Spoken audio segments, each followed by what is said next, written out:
nanay ni Luffy ni-reveal na ni Oda. Bale lumabas na nga ang SBS Volume 109 at masasabi ko nga na itong volume na to ang so far na pinaka-informative sa lahat ng SBS na natalakay natin. Sa mga hindi nakakaalam, pang-shop na review na nga natin ito sa mga SBS. Kung trip nyo ngang balikan yung iba pang SBS reviews natin, ilalagay ko na lang yung link ng playlist natin sa comment section sa ibaba. Anyway, ang unang impormasyon nga sa SBS may nagtanong kay Oda patungkol sa chapter 1100. Ito nga yung nabanggit ni Gorosei Saturn na possible na pagpalit daw ni Kuma sa pinalong warlord ni Ace. Tinanong nga ng fan na to kung sino daw ba itong warlord na pinalo ni Ace. So sinagot nga ito ni Oda ng direkta. Nagpakita nga siya ng drawing at sinabing ito daw ang warlord na pinalitan ni Kuma. Ang pangalan nga daw neto Hanafuda. Ang hobby daw neto mangolekta ng mga Zoan Devil Fruits. Ang height naman daw niya 514 centimeters. At ang epithet nga daw neto King of Lizards. Kung mapapansin nyo, may armas nga siyang sight na may flail spike sa dulo. Yung height nga niya halos kasing laki ni Charlotte Katakuri. Since si Katakuri nga 509 centimeters. Yung vibes naman ng karakter netong si Hanafuda bigla ko ngang naalala sa kanya si X-Drake. Similar kasi sila ng headdress at pananamit. Kaya naman hindi na nga rin ako magtataka kung isang Ancient Zoan user din itong si Hanafuda. I'm sure na ngayong nagpangalan si Oda ng former warlord, possible na makita natin itong si Hanafuda sa mga backstories or even sa mga side stories gaya ng mga One Piece novels. Anyway, ang sumunod ng tinanong ng fan kay Oda yung patungkol sa espada ni Fujitora. Tinanong nga ng fan na to kung ano daw bang pangalan nito at kung ano daw ba yung rank ng espada na to. Bale, ang pangalan nga daw ng espada ni Fujitora Yakuza Kasen. Isa nga daw itong sword stick or king sword at isa nga daw ito sa 12 Supreme Great Swords. Yes guys, sa ilan nga parang mababaw lang ang impormasyon na to. Pero kung iisipin nyo ngang mabuti, big deal itong revelation na to ni Oda. Dahil currently nga may 4 pa lang na Supreme Great Sword ang nare-reveal. At ito nga yung Yoru na espada ni Mihawk, itong Mura Komugiri na sandata ni Whitebeard, itong Ace na espada ni Roger, at itong hindi pa kino-confirm na Shodai Kitetsu na hawak naman ni Gorosei Nasujuro. So kung mapapansin nyo, yung 4 nga na karakter na nabanggit ko considered as pinakamalalakas. Kaya naman yung fact nga na kabilang na ngayon dito yung espada ni Fujitora, big deal nga ito para sa akin. Nakakaamoy nga ako ng match-up sa pagitan nila ni Zoro sa hinaharap. Dahil ito nga yung mga kailangang labanan ni Zoro, yung pure swordsman na may mataas na grade ng espada. Kailangan nga niya ito bilang preparation sa laban niya kay Mihawk sa future para matupad itong pangarap niya na maging pinakamalakas na swordsman sa mundo. So ang sumunod na impormasyon nga sa SBS patungkol na sa mga empress ng Amazon Lily. During chapter 1096 nga sa naging flashback ni Kuma patungkol sa God Valley incident, nireveal nga sa atin ni Oda yung Rocks Pirates. Nireveal nga niya nung time na to na miyembro din pala itong si Gloriosa ng pirate crew na to. At alam nga natin na siya ang empress ng Amazon Lily 3 generations ago. During chapter 1059 naman, nireveal nga sa atin na itong si Shopee pala in fact na naging empress din ng Amazon Lily. At siya nga ang empress dito 2 generations ago. At since given na itong si Boa Hancock ang currently na empress ng Amazon Lily, ang kulang na nga lang o ang hindi pa nare-reveal kung sino yung empress na pinalitan ni Hancock. Bali ngayon nga ni-reveal na yan ni Oda. At ito nga daw si Toretoma. Yung appearance nga niya very similar kay Shopee na may maikling buhok. At as per Oda nga namatay daw ito dahil sa sickness.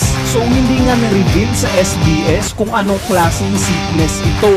Pero kung babalikan nga natin yung Amazon Lily Arc, kinonfirm nga ni Boa Hancock na namatay daw yung pinalitan niyang Empress dahil sa love sickness. Meaning na-inlove rin etong si Toritoma sa isang lalaki na tagalabas. Sa tingin nyo, ito kaya si Monkey D. Dragon? Ito na kaya ang nanay ni Luffy? Anyway, ang sumunod na impormasyon nga sa SBS patungkol na kay Kuma. Kinumpirma nga ni Oda na itong Nikyu no Mi daw matatransport lang yung mismong user neto o yung ibang tao sa mga lugar na napuntahan lang ng mismong user neto.